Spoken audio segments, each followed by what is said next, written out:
अस्सलाम वालेकुम जी, मैं हूं हंजला सुहेल और आपके साथ बात करने का मकसद थोड़ा ये था कि विज़िट वीज़ा प्लान्स के बारे में आपको सऊदीया में जो लोग मल्टीपल विज़िट वीज़ा के ऊपर यहाँ पे सऊदीया में अपनी फैमिलीज़ को रखा हुआ है जिन्होंने, मैंने पहले भी एक वीडियो बनाई थी, वो थी बहरीन के बारे में। मैंने आपको सारा तरीका वगैरह उसका बताया था बहरीन के बारे में। तो आप लोग दूसरी जो एक्सटेंशन है, आप लोग अगर अल्टरनेटिव इसका यूज़ करना चाहते हैं क्योंकि कुछ लोग हैं बहरीन का जो सा वीज़ा है वो लोग अप्लाई कर रहे हैं, बट उसमें जो सा है थोड़ा सा लेट हो रहा है।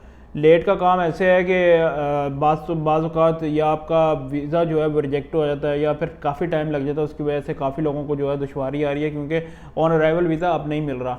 दूसरी बात यह है कि आप बॉर्डर में जाते हैं, हकल बॉर्डर में जा रहे हैं और हकल बॉर्डर में आप जॉर्डन के साथ जो है अपना जो वीज़ा है उसको एक्सटेंड कर सकते हैं जॉर्डन जाके। बट ये जो रूट है ना जॉर्डन का, ये बहुत ज़्यादा लंबा है। तो क्योंकि आप अगर जद्दा से भी निकलें तो तकरीबन 10 से 1 घंटे का शायद रास्ता है, और अगर आप मदीना से जाते हैं तो मदीना से भी तकरीबन 13 से 14 घंटे का रास्ता है। बट मैं आपको एक छोटी सी सजेशन दूंगा, वो ये है कि आप कुवैत के थ्रू भी इसको एक्सटेंड कर सकते हैं। आपको जद्दा से फ़्लाइट पकड़नी पड़ेगी कुवैत की, और आप उसमें जो है अपनी वीज़े को एक्सटेंड कर सकते हैं। शायद 800 रियाल उसकी फ़ीस है, और मैंने अपनी फैमिली का जो है लास्ट टाइम वो एक्सटेंशन कुवैत के थ्रू करवाई है। तो जद्दा हम लोग गए थे, जद्दा से आगे मैंने फ़्लाइट बुक की हुई थी, और ये जो फ़्लाइट है ये आपको डायरेक्ट जज़ीरा एयरलाइन के ऑफिस से मिलेगी। या फिर आप अगर जद्दा में कहीं किसी भी जगह पे रहते हैं जद्दा में, तो आप शरफिया वगैरह जा सकते हैं। वहाँ से जितने भी ट्रैवल एजेंट हैं उन लोगों को आप लोग मिल सकते हैं जाके, और इसकी 850 जो है फ़ीस है सिंगल पर्सन की। तो उसमें मैं वो, और 850 जो फ़ीस है वो आने जाने की है, यानी आप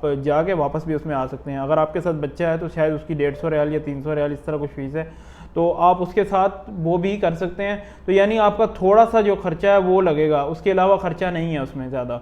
तो आप जाएं और वहाँ जाके एक्सटेंड करवाएं, उसमें आपको रुकना नहीं पड़ेगा, आप जिस तरह वहाँ पे लैंड करेंगे आपको दूसरी जो फ़्लाइट है, आने वाली फ़्लाइट, उधर से ही आपको वापस भेज दिया जाएगा।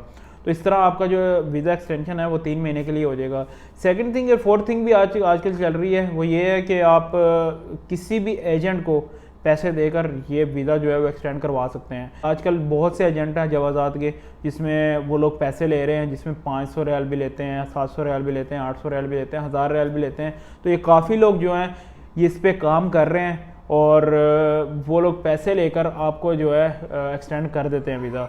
ये आई थिंक ये भी ज़्यादा बेहतर चीज़ है, क्योंकि मेरी तरह काफ़ी लोग ऐसे हैं जो बहुत दूर बॉर्डर से रह रहे हैं। यानी मैं हूँ तो मैं जिज़ान में रह रहा हूँ, अभी जिज़ान में। अगर मैं कुवैत के थ्रू भी अगर वीज़ा एक्सटेंड करता हूँ, और लास्ट टाइम जिस तरह मैंने किया, तो मुझे यहाँ से पहले गाड़ी पे फैमिली को जद्दा ले जाना पड़ा। जद्दा में स्टे करके तो सुबह के टाइम की फ़्लाइट थी, 8 बजे की फ़्लाइट थी, तो मुझे फैमिली कुवैत भेज कर वापस बुलानी पड़ी। तो काफ़ी उसमें टेंशन थी कि यहाँ तक कि मैं इतना परेशान हो गया था, क्योंकि वहाँ जाके आपके सिग्नल वगैरह नहीं होते, नेट नहीं है, और आपको इमिग्रेशन में जाने की इजाज़त नहीं होती। तो इसकी वजह से मैं काफ़ी परेशान हो गया था। मेरा एक दोस्त था, उसकी भी फैमिली गई थी, तो हम लोग परेशान हो गए थे कि हम लोग कांटेक्ट कैसे करें। बट हम लोगों ने एक दिमाग ये लगाया था, वो ये था कि आप जब अपनी वाइफ को भेजें वहाँ पे, तो उसके मोबाइल में बैलेंस ज़रूर रखें। जब आप बैलेंस रखेंगे तो आप जो है वो कांटेक्ट कर सकते हैं। ये है कि उनके मोबाइल से भी बैलेंस कटेगा, आपके मोबाइल से भी बैलेंस कटेगा, बट इंटरनेशनल कॉल हो जाएगी तो रोमिंग आपको पड़ेगी। तो आप कॉल करके उसमें रहनुमाई ले सकते हैं। आप जैसे ही पहुँचेंगे तो आपको आपकी बोर्डिंग मिल जाएगी।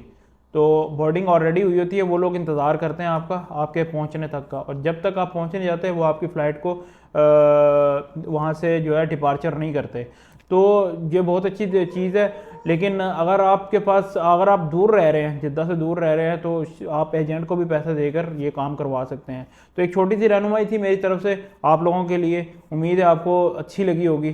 तो कोई भी मेरे पास ऐसी इन्फॉर्मेशन दोबारा आएगी तो इंशाल्लाह मैं उसको आप तक डिलीवर ज़रूर करूँगा।